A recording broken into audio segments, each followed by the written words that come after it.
Drum roll, please. Hey, here we are. We're live, man. All right, buddy. We are live. How are you? I'm well, thanks. Yeah, just still slightly alarmed by doing out of my comfort zone, having done literally hundreds of podcast recordings on Zoom, and in my second live StreamYard. stream on what do you call it, StreamYard. Yeah, so I'm good. Welcome to Yeah, looking. StreamYard, buddy. Yeah, and that's good. I've used it once before and it seemed to work, but I'm always just wary of new tech because there's the theory and there's the practice, right? So Sure. that's but yeah, the topic itself, really looking forward to this. I think, for you, it's like total comfort zone because Shopify is your thing. You're a Shopify massive fan. You're a huge success story in yourself. You've taught lots of people. So really excited to talk about this. So let's jump into the actual episode because this is going to come out as a podcast, right? So we've got to get a clean version. That's right. So if you're watching this by replay, thank you so much for hanging out with us. Leave comments underneath the social post where you see this. And if you're with us live, then feel free to leave a comment and we'll also see those as well. Happy to answer questions as we go. That's actually something we're happy to do. But let's kick it off like we're really recording the episode, and we'll jump right into it. Really record. Right? May I suggest that we record the episode and then do questions afterwards, just to get a clean episode? Perfect. This is the live studio audience, the people watching. So this is the take that's going to go out on the TV. So let's record the take and then let's do questions later. You see, I'm not a social media creature, am I? I don't want that interactive thing. Clean take. All right, let's do it. Here we go, friends. Let's do this. Drum roll, drum roll. All right. Just a few hours ago, Forbes published an article titled "E-commerce will explode this holiday season and put retailers and their strategies to the test." They predict e-commerce sales are going to be up between 18 and 35% between two surveys that they've recently published. And we're all wondering what's going to happen this winter. If you're wondering about Shopify and you're eager to figure out how to get it sorted out for your business, then this episode is for you. Michael, are you ready to jump into this topic? Absolutely, yeah. It's really coming up organically in the mastermind meetings, really. I have to say. So yeah, it's definitely a hot topic right now. Yeah. So your 10K Collective group there in London has amazing Amazon sellers and e-commerce professionals. Yeah, what's the vibe on the street there in London in terms of the vibe on the street in London? Yeah, the vibe on the street is that I think out of in the last meeting we had a fewer people than usual. Some people are just getting very busy with family life, distracting them from business. I think when you're at home, that's the problem with Zoom meetings rather than in person. But 2 out of the 6 people we had there were really pushing hard for their own stores. I think at least one of them is on the Shopify platform. So it's really a thing. It's not a theory and it's not a discussion point. It's an action point now. So I think the audience of Amazon sellers is really ripe to hear about how it should be done, why it should be done, and that's why I think it's a really great discussion point right now.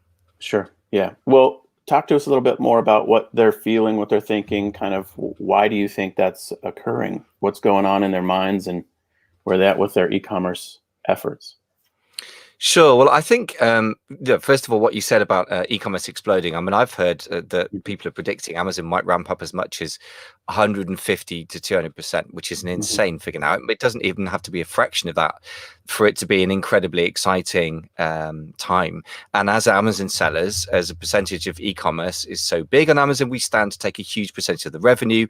However, anyone who sells only on Amazon in their honest moments will just share the fear of being all taken away. Not to mention the daily frustrations of dealing with bureaucracy that is Seller Central. I mean, I'm working with a client at the moment to try and set up some parent-child variation, as they call it. So a bunch of very similar listings that need to be interchangeable in the sort of browsing experience for the customer. And it's incredible. Like I've had probably 10 Amazon experts help me with it. I've been fighting with Seller Central. My client's been doing it, and we're still no further forward. Now we'll solve it eventually, but that's just an example of something that if I had my own site, I swear I probably could have built half of a site by now. So there are many downsides. And the other thing is really you don't get control. And I think the most important positive thing is the control that you can get over upselling, downselling, cross-selling, reliably engineering a predictable long lifetime customer value, which is just not in your gift as an Amazon seller. And in the end, you don't own the customer relationship, Amazon does. And that's really, I think, the bit where serious business sellers at some point go, I want to own that relationship. I want the lifetime customer value that I can control. And I don't want unnecessary bureaucracy getting in the way of building my business. So That's Yeah. really the thing, I would say. Well, we structured this podcast as a listicle, 9 reasons why Amazon sellers should set up a Shopify site today. So you just touched on the first one, which was control. And I think anyone who sells at volume or at scale on Amazon or has in the past will get that tension. But what they might not realize is the freedom of expression and ownership and control on Shopify that they can get. And so I think there is a big opportunity there to it's almost like a psychological reason. It's the reason you need Shopify in your life is because if you're going to scale your business to, let's just say at a 7-figure or beyond, I've heard other people say it in different ways, but the idea is you can't build a business on someone else's, land. You've got to at some point have your own control over your own e-commerce effort. And that's really the idea for the first reason why we think people should set up their Shopify site today. So that's the first one. And I think most people would just intuitively get that one. But what else keeps your guys's your clients up at night? What's worrying those 10K collective members these days? Well, there's a longish list. I've already mentioned the sort of bureaucracy of Seller Central, and you have to spend a lot of you have to budget. And then people that have, for big enough businesses, one of the guys has a VA. He's basically dedicated to fighting Seller Central over petty things that need to be raised 10 times in order to change. So that's one. It's not so much a fear as a frustration because it slows things down in a way that doesn't really seem necessary. But really, the main thing is account suspension. And I've got a friend of mine, not a close personal friend, but certainly somebody I've hung out with in various private groups for many years now. And his entire Amazon account, doing about $500,000 in revenue, was suspended for about 3 months, about 3 years ago now. Yeah. And he's incredibly, he's come back from that and he built something to $1 million a month. The first person I knew to do that, which is great. But the same person may not be the same company, maybe the same entities, because he's a smart guy at getting around these things. About a year later, had another account suspended on the basis of one very mildly worded email from one of his VAs, who was basically wasn't far outside the lines, but Amazon decided that was some kind of attempt to manipulate the reviews and was a policy violation as opposed to metrics problem, which they take very seriously. And again, they had a listing suspended, and we'll work with him for a while to potentially try and sell his products via my channel, which was looking a bit messy, and eventually managed to create another channel via another business entity and sort it out. But that's like the ultimate nightmare. And I've known 2 or 3 people personally had their accounts suspended, most of them not as horrible as that, but that is, you basically everything freezes. Your money's frozen in Amazon Seller Central. They've got your inventory. Even trying to talk to them, sometimes it sounds insane, but sometimes they won't let you talk to them because you don't have a Seller Central account that's active anymore. So you can't even communicate with them to even solve it. So crazy stuff happens. It can be dealt with. And if, by the way, if you're in that situation, please don't do it yourself. Contact the experts and get in touch with me, and I can put you in touch with some good people, some of whom are lawyers. But that's obviously the big nightmare, right? So I guess I've never thought about the implication that your inventory is in their warehouses if you're in that situation, and your money is in their bank account. It's not good. Yeah, it's really, really nuclear situation, and it can happen. It's not just a theoretical possibility. I've known several people. It can be solved, but nevertheless, it's a mess. Yeah. Yes. Yeah. Okay. Wow. Okay. So that gets to the idea. I guess that would be number 2 on our list. And that would be safety, seller safety, just business secure. I guess it's really business risk mitigation in a way, but you've got to protect yourself. Chris Miller just commented and said, "This is the reason I'm reluctant to sell on Amazon." Yeah, I mean, some of these reasons we touch on today in this episode, I think, will be really top of mind for people in our community. But I think that point, which I think is a really critical one. I mean, thanks for the input, but I would say either or is not the right mentality. As Tim Ferriss said, I know you and I are both fans of the 7-Hour Work Week. Not either or, but both and. Amazon offers incredible upside when it works, and it works incredibly well most of the time. Obviously, the downside risk is substantial. So I would suggest you have both. I mean, I'm not suggesting to anyone in the 10K collective that they stop selling on Amazon, but I'm observing that they are wisely adding a sales channel, not changing from to. So I would suggest that both is the solution, which is an important point to make, I think. Yeah, it's a critical point to make, because that leads us to our third reason why Amazon sellers should set up a Shopify site today. And that reason is related to the value of your business when you have more than just one sales channel, right? So talk to us about valuation of the business and why having a Shopify site adds real business value to what you're doing. Absolutely. Well, I'm not a business broker, nor do I play one on the internet. I love that phrase, by the way. I've still seen that from you forever. But I've spoken to a lot of business brokers at a huge amount of depth about this for the podcast. And I've spoken to friends of mine. I must know like 15 people who've sold Amazon businesses. It happens all the time. And if you're wanting to sell what is primarily an FBA business, that's the main entity that you're offering.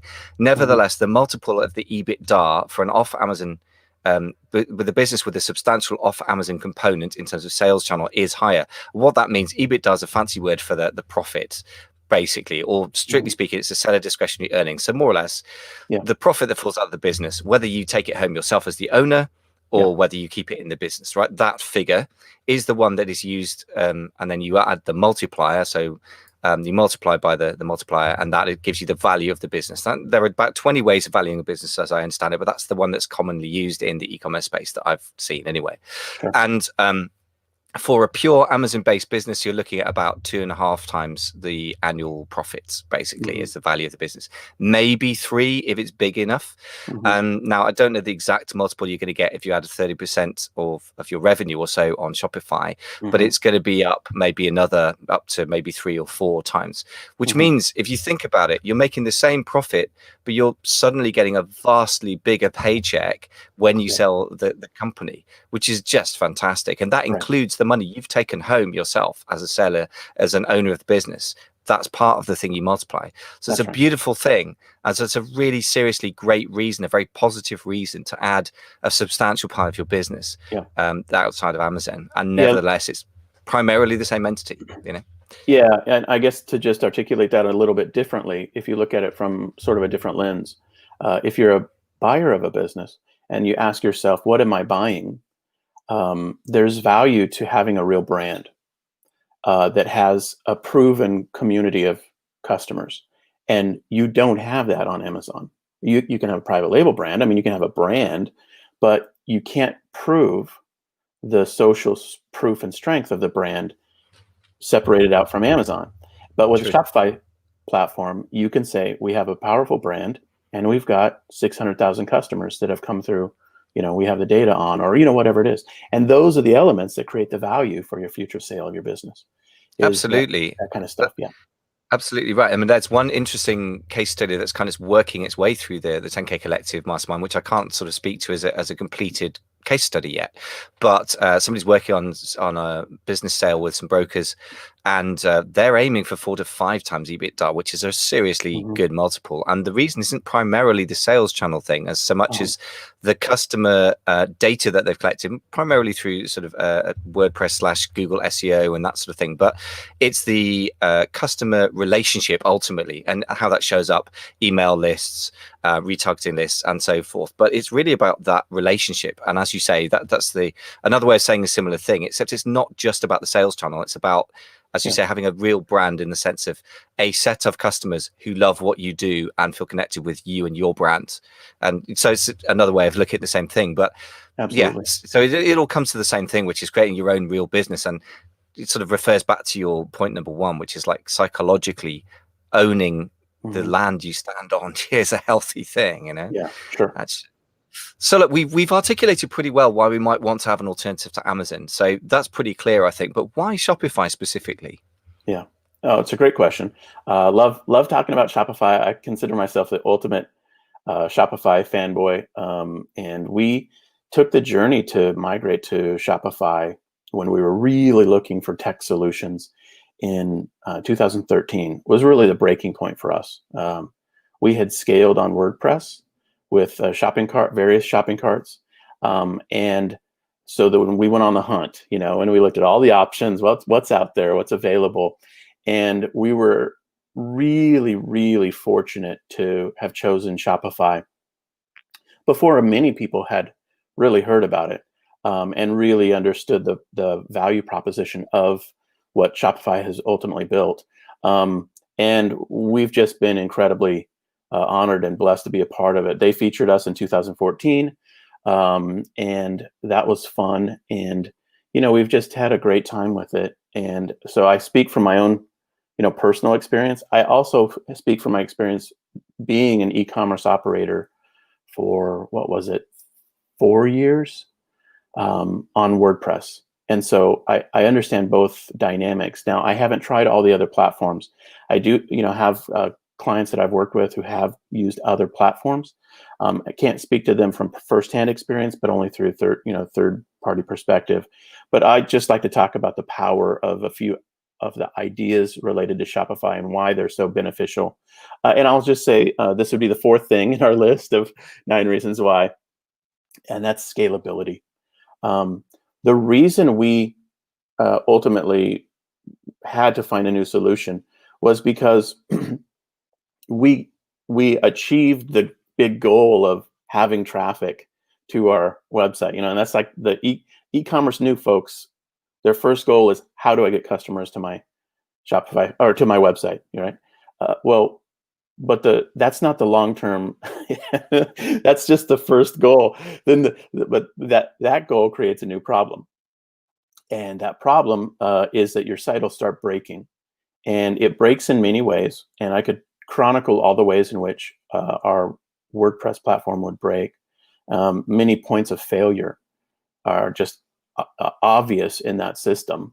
And so the scalability issue with Shopify is just really super important. That they're able to absorb as much traffic as you send to them instantly. And the best example I can share of this idea of scalability and why it's so important is got a good kind of, I guess you could say, example in Death Wish Coffee. Mike Brown is the founder, great guy. Recently interviewed him for my new book that's coming up, E-commerce Power, by the way, a little infomercial. And Mike was very gracious to give us kind of a wonderful Q&A interview for the book. His big breakthrough with Death Wish Coffee, and if you're not familiar with it, it's the #1 coffee search result on Amazon.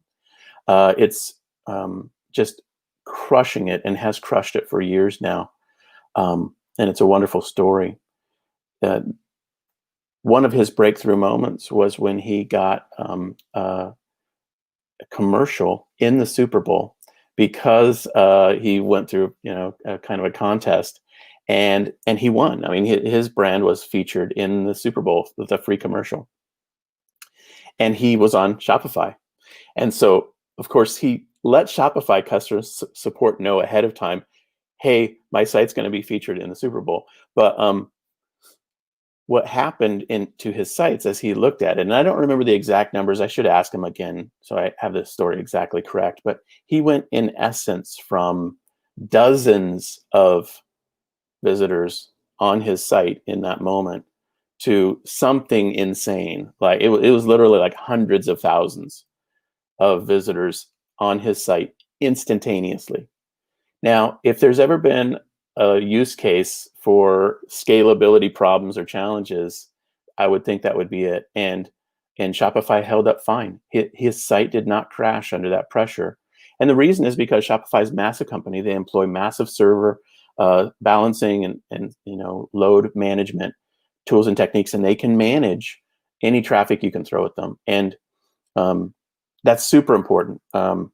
And it ties into our fifth reason why, and the reason why Amazon sellers should consider Shopify is because it's a hosted solution. Michael, any commentary on scalability in Death Wish Coffee before we move into the hosted solutions? Any thoughts on that?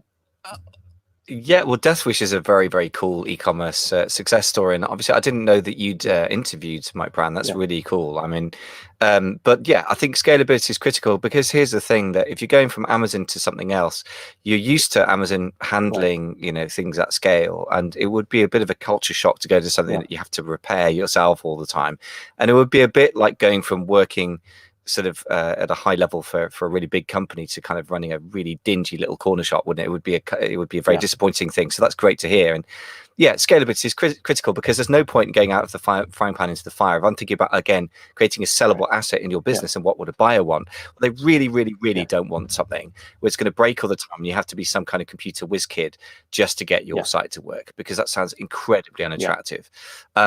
So tell me about this hosted solution. Why is that important? Is that just a technicality, kind of something for the backroom boys? Why does that actually it's matter? a backroom boys type thing. Why is that important? This idea of hosted and self-hosted isn't really a WordPress construct in a way, but the idea here is that Shopify manages all the server related issues, but more than that, they manage the issues related to the shopping cart code and security related code. They make sure that things like uptime is insanely managed. Like we would have uptime issues in our old version of, WordPress reality frequently, like the site would just be down. Shopify basically, I think, if I remember correctly, has been down, that I remember, just momentarily 2 times for us since 2013. Now, it might be technically different, but just it's so rare, it's not even an issue. So uptime is a massive issue. And this basically what would happen in our circumstance with, like, our old solutions was we would set up a marketing campaign and be like, okay, we're going to have a big sale. Like, we're going to do a big thing. We got a big idea going. We got some big email idea or whatever. And we would then kick it off, and then the site would crash, and it never crashes at 9 a.m. when you're looking at your website. It'll crash at 12:15 when you've gone to bed, and then your site crashes in the old world, and you wouldn't know it. And we'd literally wake up and be like, oh my gosh, our big sales day. It was like Black Friday or whatever. It's like our big day, toast. And so this idea that they've managed these issues and have a hosted solution is just infinitely better. It's also, you don't have to worry about having a hosting company, any of those details. Nothing can go wrong, in essence, at that level. And so that's a big deal. And I know that a lot of people who are control freaks hear the word self-hosted and think that means you have more control. It's actually kind of like one of those weird mind tricks where it actually means the opposite. If you have a hosted solution by a provider, then you've got that taken care of with them, all in one go, one relationship. And I'll be blunt. I mean, I think the idea of hosted solutions has won the day, and it was probably a thing, 3, 4, 5, 6, 7 years ago, where it was even debatable. And now it's just like there's just the only solutions for software as a service tools are they manage the server loads, all that kind of stuff. Yeah. Thoughts on that one? Yeah, I don't have any experience of selling via WordPress as an e-commerce seller, but I've got plenty of experience of running a WordPress site, which is a substantial part of one of my businesses, Amazing FBA. And I have to say, it's a bit like the PC versus Mac experience. Mm-hmm. I'm working on a Mac right now. Why is that? I used to have PCs. I kind of like control. I'm the sort of person that likes to get under the hood, as you put it in the States. But actually, in the end, you emerge blinking, covered in engine grease, thinking, well, actually, I haven't really got any further forward than if I just had something that worked. So although it appeals to the inner engineer in me, that's actually one of the guys in Mastermind is an engineer. And this is an important point to make, I think. He said, engineering, it's a condition, not a profession, is how they say it. As the grandson of an engineer and the nephew of an engineer, I can kind of relate to that. I'd like to fiddle with things, but in the end, you got to think about what is the best use of my time and energy. And my Mac generally is plug and play. It does stuff, and it does it in a predictable way, because somebody has taken the taste to eliminate a loss of possibilities, and what is left, they've done well, and it serves a particular purpose. And I think that it sounds like Shopify is that thing. I mean, WordPress, I've said, if you plug in updates, for example, can crash an entire site. So if you're in professional, you need to have a development site, which you test everything on before you then push it to the live site. You're actually still on platforms. I use WordPress engine to be the hosting provider because Bluehost wasn't cutting it. It was too slow. And then slow sites are terrible for SEO. So you're shoving away customers, and you're still on platforms. I'm on WordPress engine and I'm on WordPress. So I'm not really independent. So yeah, I can really relate to that. I can relate to what you're saying. here's the meta topic that's really crucial here. And this is, sorry if this is geeking out over this too much. I've thought a lot about this issue. I'm sure you Um, have. here's the thing about it. You never want to be in business with a partner that has an opposing objective. Mhm. And if you think about a hosting company like the ones you mentioned, or like for in a WordPress context, those people's mission is to maximize revenue by creating efficiency on servers, meaning they do not want to overinvest. They do not want to overschedule staffing. They do not want to build server capacity. They want to eke out as much profit, and that means they want to constrain everything related to your site being fast, efficient, up and ready to go. And they do this dance where they really invest into their businesses at the beginning and get a lot of happy customers. And then over a few years, they start to get leaner and leaner and leaner. And you start to see, well, what happened to all your customer service reps? Oh, what happened to what happened to your why am I on the server with 92 other weirdo like websites? Like, all these things start to emerge. And what you realize, if you really stop to think about it, is they have opposing business goals, just different than you.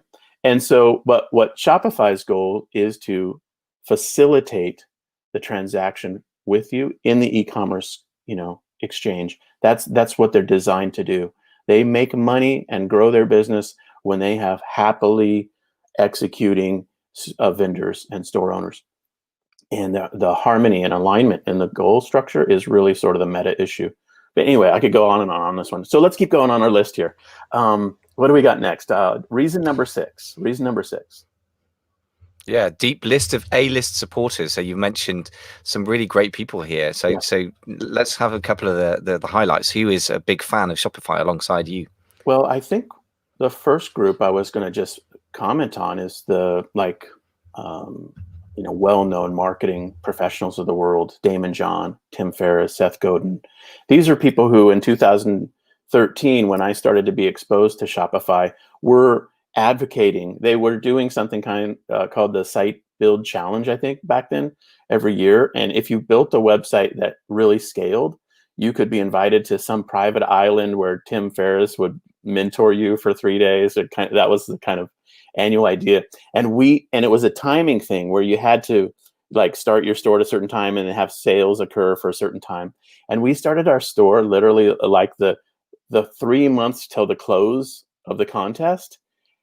And because we did that, we couldn't enter the next year's contest. And I was like, dang it, man, I wanted to go to meet these guys so badly. I was, Tony Robbins was going to mentor you and all this stuff. But the people who have engaged with Shopify and have supported them, worked with them, helped them grow it is the who's who of marketing and, kind of business expertise. But then the other list that's really interesting too is now, like, who has a Shopify site? What companies build on Shopify? And it's an amazing list. And you pull up articles and you see, hundreds of them. There's over 1 million stores basically. But it's a fantastic list. You can see it. Hasbro, The Economist. We'll put a link to this in the show notes. Heinz, consumer packaged goods company. Red Bull, Kim Kardashian, KKW is her cosmetics brand, and then her sister Kylie, who's become famous with her story related to Shopify. Kylie Cosmetics, Tesla, Allbirds, one that you'll love, the BBC, right? Yeah, it's homegrown. I mean, some really serious brands are obviously trusting it, but Yeah. it also seems like it's got that sort of it's startup friendly as well, because Dame John, obviously Tim Ferriss and Seth Godin are the kind of gods of marketing advice for startups, and Yeah. so it feels like it's that unusual thing. Which, I mean, Tesla's obviously a serious company. The BBC is huge. I mean, it's got a multi-billion dollars a year budget, and so those are very big corporates, and yet it serves a startup, which is really unusual somehow. It is, and a lot of times in the press, or articles you read, you'll see stories about Shopify.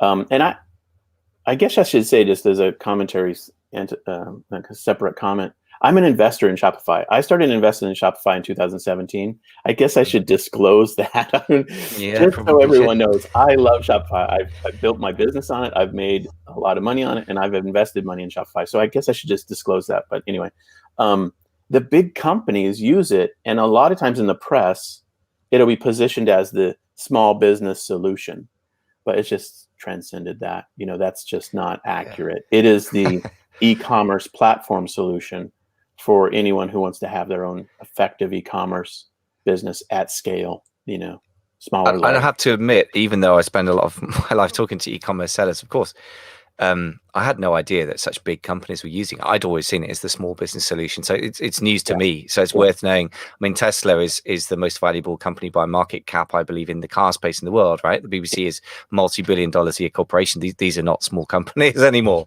They're not by anyone's imagination by yeah. any stretch. They are huge multinationals. They are very interesting. Okay, so.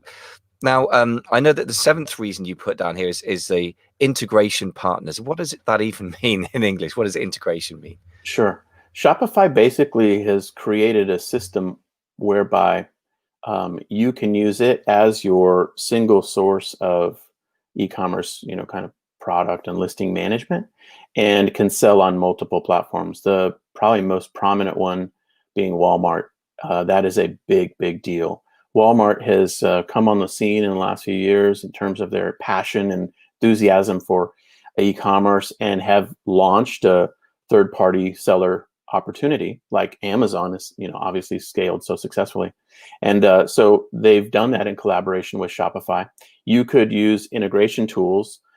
Before this was all announced, just in the last 6 months, you could use integration tools to make it happen. We have coaching clients that are very successful Walmart sellers that manage it through their Shopify stores, and so I have a first-hand view into seeing how some of this works. But that's just one integration partner, and eBay is another. Of course, is a huge opportunity. So the idea here is like the hub and spoke model, where you want to have all of the truth about how much product you have, your inventory management kind of details, and your product listings and that kind of thing can reside in Shopify, and then you can sell on multiple platforms, and they're only going to get better and better at that. And I know for folks listening to this who are exclusively Amazon sellers, it might feel like a daunting task to say, oh my gosh, do I really want to set up an eBay seller, account and sell there, or Walmart, or, think of all the places. And the truth is, actually, Shopify can do a good job of helping you sort of kill two birds with one stone. And that integration component of their work is only getting invested into more and more on their side. They're leaning into that. When the Walmart thing was announced, everybody, I think it caught people's imagination, and it's really become more and more powerful. Yeah. So that's integration partners.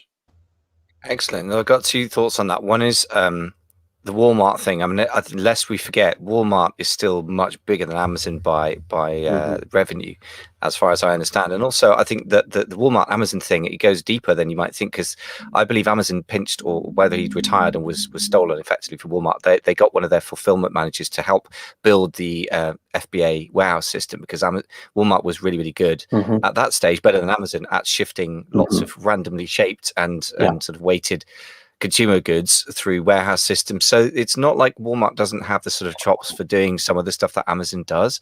It's not traditionally been seen as an online thing. But I mean, the idea that Amazon is just the online beast and Walmart is a Yeah. has-been sort of Yeah. dinosaur is really dangerously old thinking, I think. I mean, I don't know the detail that you do, but Yeah. yeah, I think it's something we have to take seriously.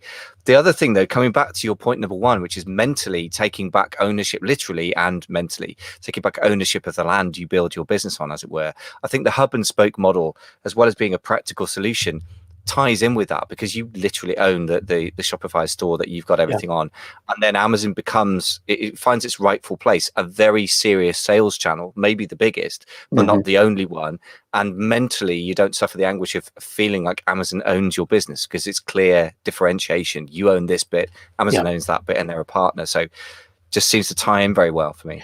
Yeah, it really does. And it's something to sort of think through and figure out. And I would just say, it's fun to do this podcast with you, because you have the UK centric view of the world, and I have the Seattle, Washington centric view. And for us here, yeah, it is game on in terms of Walmart versus Amazon.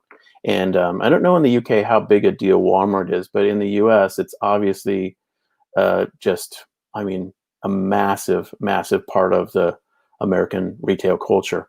And they are becoming increasingly effective at e-commerce, and they've stated their intention so clearly that that is the game they're going to play in, and it's going to become just a massive battle royal. This is like Mothra versus Godzilla or King Kong versus Godzilla type thing. It is a massive fight, and it's ultimately what's important to think about is if those two companies are really going at it in terms of competing with each other, their tools that they'll use to compete are things that will benefit us as sellers.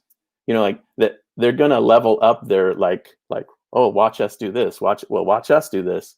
And each of those things are things that are going to make our businesses, our brands, more powerful, more effective, more successful. And so, yeah, I mean, the idea is Shopify can sit right in the middle.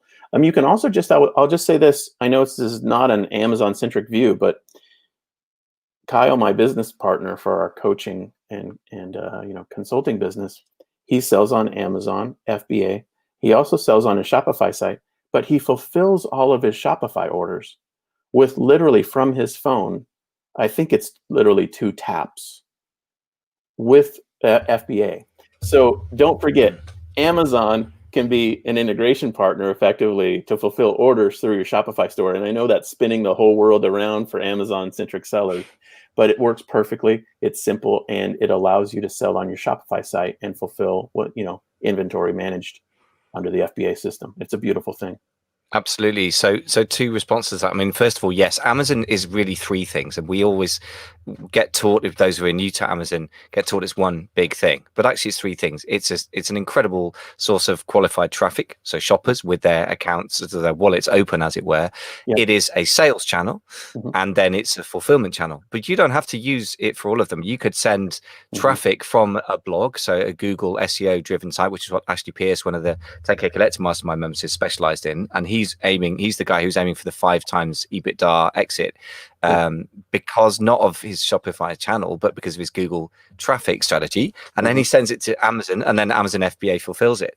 But you could also do Shopify is the traffic, and Shopify is the sales channel. And then, of course, or you could do Google SEO as the traffic channel, Shopify is the sales channel, and then Amazon's the fulfillment channel. They're 3 different things, right? And you're right. You can actually break it up and put it together, which is why I think the on versus off Amazon distinction is a really artificial argument. In fact, they can integrate beautifully, as you say.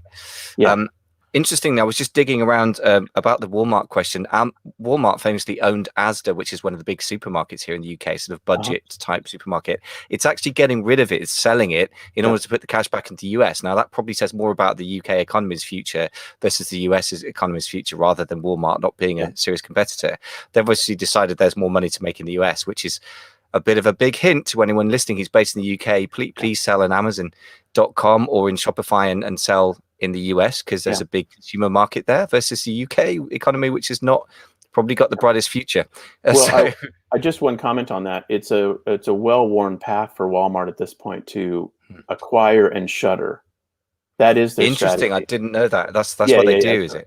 In the e-commerce space, the biggest e-commerce competitor was Jet.com, but they have other acquisitions that they've done, ModCloth and a lot of other acquisitions.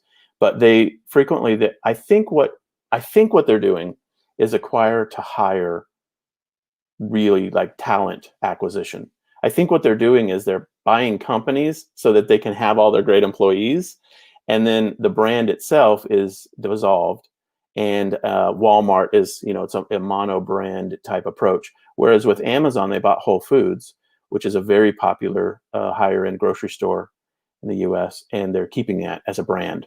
And so I think there's a little bit different approach there, but I wouldn't be surprised though if Walmart doesn't come back with a vengeance with its signature Walmart superstores in the UK. It just, it kind of acquires its competition, takes the good people, kills off the brand, and moves forward. And they're masters at it, man. I mean, they're successful up with it. So Very interesting. And what I suppose we could summarize as to what the relevance of that to us e-commerce sellers is really simple, that Walmart is a huge, relentless competitor, just like Amazon is. And we should not dismiss that. We should take it seriously. Because I remember a while ago, people were dismissing Jet.com as a bit of a side issue, but that's probably because Walmart felt the same about it and was killing it off. But Walmart.com is a different beast. Yeah. Okay, so look, we're getting a little bit into the weeds, but it's important. We've got to think about how it fits into the e-commerce system as a whole. But just coming back to sort of the basics of web selling, generally selling online. A lot of it's obviously image marketing. One of the differences between that and physical retail, you can't pick the widget up, turn it around, sniff it, tap it. It's all about the image marketing, so it's got to be critically good. So how do we make our e-commerce sites look good enough through the Shopify platform to actually compete with places like Amazon or Walmart.com? Sure. What brings us to reason number 8 on our list here, and that is Shopify is designed to be used with beautiful templates, and it's a template-driven store setup process. And so if you've never explored it, just realize you don't start from scratch with Shopify. You start with a beautiful website that's a template that you then just customize for your use. And that gives you a fast and friendly start to building your store. Anyone can build a Shopify store. I mean, literally, anyone could do it. If you feel like, no, that's wrong, I can't do it, then you can hire someone to help you kind of configure it. And the setup costs, therefore, are just much, much cheaper than building your own, bespoke website. And so the theme-based nature of it and template-driven approach just allows you to get up and running fast. I mean, you could literally build a website on Shopify in the next 3 days. If you really sat down to do it, I mean, I build sites for some of our coaching clients. If I sit down and do it with my VA that we partner, I work with, we could have it done in a day. So it's not hard. It's just there's just a checklist, and there's literally a checklist that they give you, and it's very, very user friendly on the theme side. And that literally brings us probably to reason number 9, which I'll just mention here. We can jump into both of these topics, and that is there is just an absolute amazing set of help resources, trainings, and tools. I for a long time after I got the article featured us in the Shopify blog, people would comment and ask me questions, and I ultimately set up a Udemy course that has become its #1 e-commerce course on Udemy, and it's called Shopify Power. And I always felt reluctant to do it because I always said to myself, Shopify has so much of its own amazing content. They've got all the trainings, but nonetheless, I did it, and it's become a successful course because people just are so hungry for education on Shopify. But their help and training and support is just world class. When they did this Walmart integration, for example, they came out with just beautiful, amazing trainings and whole pages with tons and tons of resources on how to do it. So those are the last 2 topics in our list here. Michael, hit on either of those topics before we wrap up. Yeah. Great. So the first one is the design side. I mean, when we titled this, which sounds so salesy, it's like why Amazon's owns should, or what we're going to call them, people who sell on Amazon. Yeah. See, Amazon sellers, Amazon business owners, there's even a conflict, even in the name. It's not a thing. You can't own a business that's owned by Amazon. So anyway, e-commerce sellers who sell on Amazon and are conflicted about whether they have their own business, right, should start a Shopify store today. That was literal. You could literally start it today. And that is literally what some of the guys in the mastermind who are deeper into Shopify than others, like, guys, just literally start it now. Yeah. Like in 2 weeks' time, I'm going to see you for the next meeting. And one of them was just saying, just do it. Have your store done. Literally just do it. It's that simple. Yeah. And so I really love that. And so I've heard that from other people. You're not the first person to say that. And they don't have any kind of axe to grind about whether Shopify is good or not. They're saying it privately. They're making no money from it. It's just what people perceive. And let me just say on that, I set up our original store in 2013. My wife and I did, but I build sites for our coaching clients, so I know this can be done quickly. It's a mental monster more than a real actual challenge. So yeah. And the other thing is that having great training, and again, it's just about the relationship between the entity you're on or the platform you're on, if you like, Shopify versus Amazon. And I say this is a bit versus because as we all know, if you sold on Amazon as a third-party seller ever, even for 5 minutes, that first of all, Seller Central, the back end, that is the thing that we interact with, unlike the beautiful, slick front end interface for people, retail buyers, consumers, is a complete dog's dinner. It's a complete mess, and it's that way for a reason, because Amazon has this sort of internal culture of pizza teams, right? If you're going to develop something, you're not at, the idea is to have a team which can be fed with 2 pizzas, right? So that's great for reason why if I'm investing in Amazon as a company, as a retail investor, buying the stock, that's wonderful because it's very innovative, and it's pushing the boundaries all the time. As a person using it, it creates a horrible experience because each team is fighting for resources. So that's the first thing. And the second thing is, as we all know, Seller Central customer support for third-party sellers is infamously bad. They put the least good people on. And it's so lovely to think that obviously Shopify's customers effectively are the small business owners, as well as, it turns out, the huge companies. And the relationship is completely different. So as you were talking about, the WordPress, hosting providers are in conflict with you. Amazon really seems to act like it's in conflict with its third-party sellers, even though we make more than 50% of their gross marketplace volume, which is kind of insane, but it's how it is. So absolute tension there for sure. For sure. And that's another, again, it just wears you down mentally. And I think that again, it's not a reason to not sell on Amazon, but it's a great reason to just walk away with relief to somewhere where people, I feel like that Cheers, did you ever watch Cheers? That's an American thing, like, where everybody knows your name. That sort of thing. So you're like welcomed by somebody who actually wants you to feel like a valued customer. I know it sounds funny, but when we started on Shopify in 2013, Cinnamon would hit their customer support desk, and it was always the same girl who would answer. The one customer support gal would always, and Cinnamon, literally, they knew each other's names, and then they, exploded in growth and grew up from there. But they still do, an amazing job with training and resource support. So this has been an amazing conversation, I think, in terms of understanding more on my side what the needs are of Amazon sellers. And hopefully the Amazon sellers who are listening to this have seen a new reason why and a new angle on the idea of setting a Shopify site. So shall we recap the 9 reasons again, just to summarize? Absolutely, yeah. Okay, let's do it. So the first reason is control. You have more control with a Shopify built system for your e-commerce work. The second reason is safety. And you've got an opportunity to really have a more secure revenue stream when you've got an omni-channel, they call it, the e-commerce strategy. The third reason is business valuation. When you have an effective brand, all of the things that go with it, like an email marketing list, social media accounts, and all of those aspects of social proof for the value of your brand, you will have a more valuable business. The fourth reason it's a great idea to set up a Shopify site is scalability on the Shopify side. You can throw as much traffic at it as possible as you're able to generate through any shenanigan, including Super Bowl commercials, and it will manage that demand in terms of site visitors. The fifth reason is it's a hosted solution, meaning they take care of a whole host of technical issues related to security, patches, checkout, shopping cart issues, on and on and on. You don't even know. They just continuously update and optimize, and you don't even have to worry about it. The sixth reason is there's a deep list of A-list supporters and other people like me who are just like, this is amazing. The what you might call C or D or E-list supporters. Number 7 is there's an amazing opportunity for integration with other sites like Walmart and eBay and other sales platforms. And that's just only getting bigger and bigger. Number 8 is it is built with beautiful design in mind and a templated approach that allows you to set up your site quickly and easily and have it be a beautiful outcome.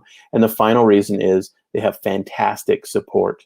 Now, obviously, Michael, you're supporting your community there, 10K Collective. I'm supporting our coaching clients and that kind of thing. So we would throw ourselves in there as that, resource for people. And I know that your 10K Collective group and the resources you provide, you've got an amazing, opportunity for people to partner with you on Amazon selling and expanding beyond Amazon. So I want to just give you a shout out for that, coaching and the resource on your side. And then, of course, Kyle and I have e-commerce coaching we do on winningonshopify.com. So give us just a couple things since we're doing this live, how people can connect with you going forward, and we'll maybe do that as a wrap up. Sure. Well, I think the most important thing is to say that we've got a ton of content like this, which is not in the nitty gritty, getting into the weeds of how to do things, but often discussing why you should consider doing something, which I think is actually, if you like, a strategy level question and kind of the most important. There is going to be 1,000 YouTube videos on any given internet marketing in the weeds topic. So it sounds like, as you said, Shopify has incredible support as well. But I think this is the sort of thing we talk about, is the sort of stuff that we talk about at the mastermind, is really how do we move forward? What are the right things what are the right moves? What are the next sort of 6 months plan, the next year's plan? And if you like that kind of content, I would really urge you to go and subscribe to the e-commerce leader. So the e-commerce with a hyphen at the moment on any podcast app, and just get subscribed, because this is the kind of stuff we do. This is not going to be any different. And I really think I'm finding it valuable. I think it's quite different, having interviewed people a lot, where it gets very bitty, that the continuity you can get from that, it just kind of ties in with your work as an author, which I think is a really different approach. So this feels like a very expanded set of books to me, almost, this podcast series that we've created. I don't know how many, 40 episodes so far. And I think it's a bit of a different vibe to just the interview based podcast. So I'd suggest that anyone who likes this checks it out. I say, really. Yeah, absolutely. And you can also check out the resources we have on the ecommerceleader.com website. We've got some free goodies there for people. Obviously, links to all the show notes. We're also now categorizing the shows by topic.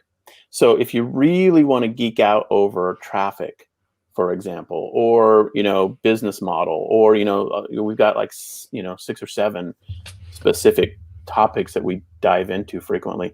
We're organizing the podcast so that they're really more like a set of in-depth discussions on, if you listen to them in that way, very specific, targeted information for that specific issue. And hopefully that's a good resource. And it's really an honor to have so many people jumping into the podcast with us and listening. If you like the podcast, of course, we'd ask you to do 2 things kind of in conclusion, and that would be to subscribe on your favorite podcast player. Spotify's mine. And so I just, I always use it. A lot of people use iTunes, Apple Podcasts, whatever it's called now. But whatever player you like to use, we'd love to have you subscribe. And of course, if you can leave a review on the show or rate it 5 stars, that would be fantastic. So this has been a great episode. I think, Michael, any final comments for the good of the order, and we'll wrap it up. Yeah, I just think when somebody makes something easy, as Shopify clearly have made it their mission to do, then don't add complications. Perfect. Go and do the thing. And if you need help, obviously reach out to the experts and winningonshopify.com. Yeah. All right. I think that makes a podcast, friends. Well, I think we're done. And if you're watching live with us, thank you so much. This is the first time we've recorded an episode of the E-commerce Leader podcast live, with the studio audience. So that's cool. Really fun to do. We appreciate it. And of course, we'd love to have you jump into, again, ecommerceleader.com and check out our additional resources. This show will be saved as a recording now on quite a few platforms. So if you want to leave comments or engage with us on the platforms, of course, we'll monitor those. Happy to answer questions and that kind of thing. But absolutely, I think we've done it, man. I think we did our first live show. I think we did. Yeah, it was good fun. Yeah. All right, buddy. Is that peace out? All right. Yeah, peace out. We'll see you. Okay. Cheers. Bye, guys. Bye.